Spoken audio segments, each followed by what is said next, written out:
এটা হলো এমন একটি ছেলে যে কিনা সবসময় রাতে ঘুমানোর আগে খাবার খেত। এমনকি সে খাবার খেতে খেতে তার মুখের ভিতরে খাবার রেখে ঘুমিয়ে যেত।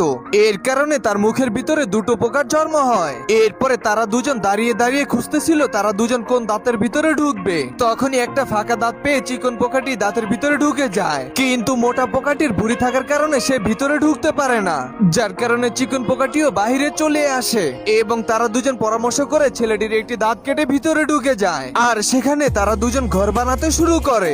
এরপরেই সকাল হলেই ছেলেটি দাঁত ব্রাশ না করে স্কুলে যাওয়ার জন্য রেডি হয়ে যায় এবং রাস্তা দিয়ে চকলেট খেতে খেতে সে স্কুলে পৌঁছে যায়। আর এই দিক দিয়ে ছেলেটার মুখের ভিতরে সে দুটো পোকা দাঁত কাটতে শুরু করে।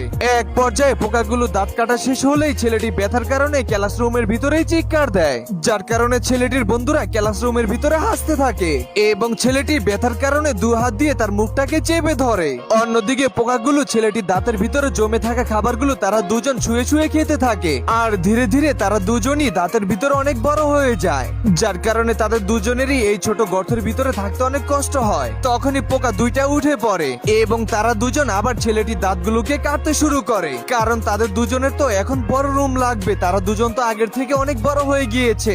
এই সময়ে ছেলেটি তার বন্ধুদের সাথে ফুটবল খেলতেছিল। সেই সময়ে একটি পোকা তার দাঁতটিকে ভেঙে ফেলে। তখনই ছেলেটি ব্যথা পেলে বল ছেড়ে দিলে গোল হয়ে যায়।